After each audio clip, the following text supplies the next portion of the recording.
Hey guys, welcome to Retropiece Theatre and our playthrough of Mighty Morphin Power Rangers, the movie.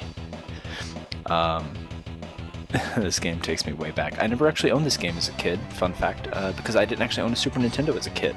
But my grandmother did, and for several years in my youth, every summer we would go and we'd spend a week with my grandmother, and there's this tiny little video rental place there in the town that she lived in, and I would always rent this game during the years that the Super Nintendo was popular. So I have not played this in a very, very long time, so we're going to give this a go here. All right, here we go. Let's go to options, and let's see, make sure that yeah, we want that on normal. Okay.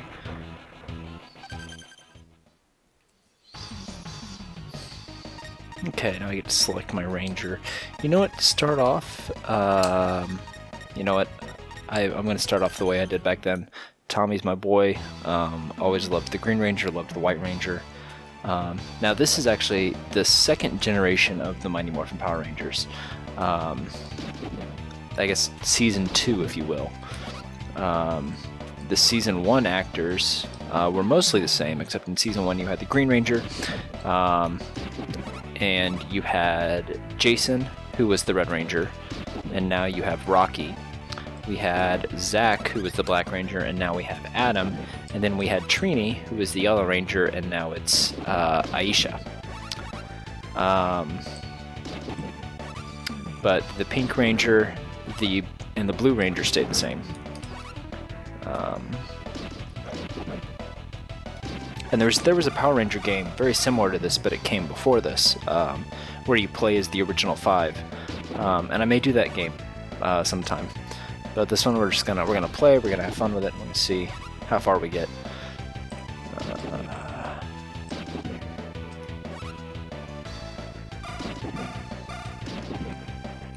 These guys are.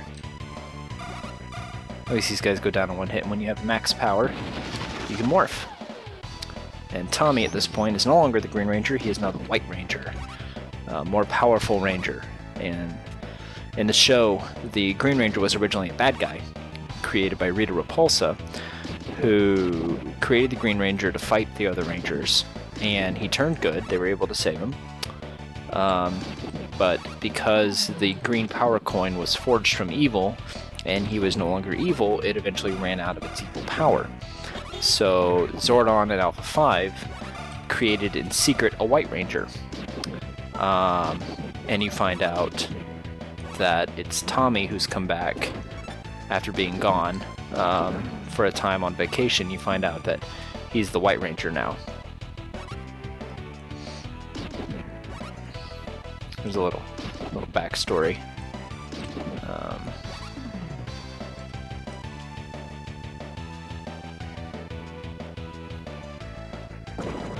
One of the things I love about this game is that it comes out of the generation of successful games like Double Dragon and Streets of Rage and others that were this side-scroller beat-em-up kind of game. And it's just it's a lot of fun to play, and I mean, even if you don't like Power Rangers, just as a game on its own, it stands on its own really well. What's kind of cool too is when you're not morphed and your power meter is full, you know, that's what allows you to morph, is your power's built up. But once you've morphed and your power meter fills up, you have two options. You either get to use your Ranger's special weapon, or you get to use a bomb that kills everybody on the screen, which is extremely useful if you're ever outnumbered.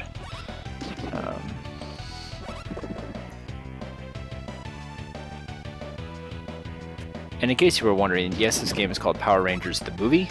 If you've ever seen the 1995 movie, it has none of this is in there. In fact, I've never beaten this game, so I have no idea if the game itself is how canon the game itself is to the movie.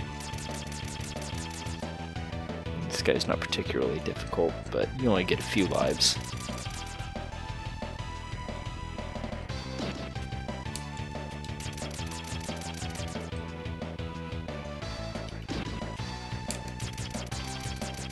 And I love this ability to jump between the foreground and the background.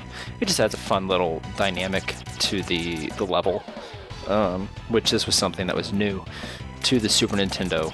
The graphic capabilities and just the computer capabilities, you know, allowed that dimensional function, which is really cool. Alright, and now they're burning them all down. So fun fact, you see how this putty is just standing there and not moving toward me? If I get close to him, he's going to drop down and try to do a low attack. That's just kind of an easy indicator, like this guy's going to do the same thing.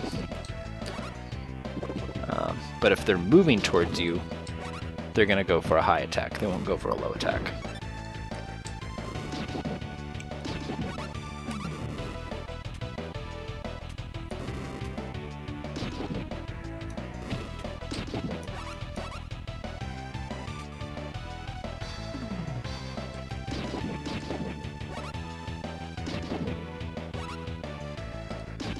Something that I always really liked about their enemy concept was the Power Rangers never had to hold back with the Putty Patrol, because in the TV show, the Putty Patrol was,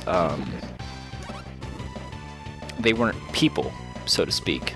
They were creations. See, Rita had this character that was on her team called Finster. And Finster was an inventor and a creator, and he would create monsters, and he would create the Putty Patrol out of actual clay, hence how they got their name, Putty Patrol. He would create them from that, so they were creatures made of clay and brought to life. And then the same goes for all of her monsters. So I thought that was a kind of a neat concept, and it allowed the Power Rangers, they didn't have to hold back, and if they hit the later generation putties in that Z in the middle of their chest, that would get rid of them. Now I do believe this guy is fairly easy, because I think if you hit him, it'll for the most part interrupt most of his attacks. Oh, come on. I say that and then I die.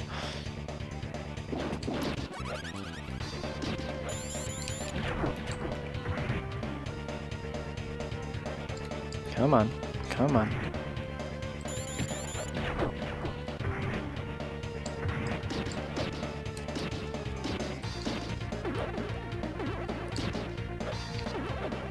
And of course, that's a classic game idea. You have to see which one is different, and the one that's, you know, looks like the original. So in this case, the one that still has the light in the middle of his chest is the real one, not the mirror image.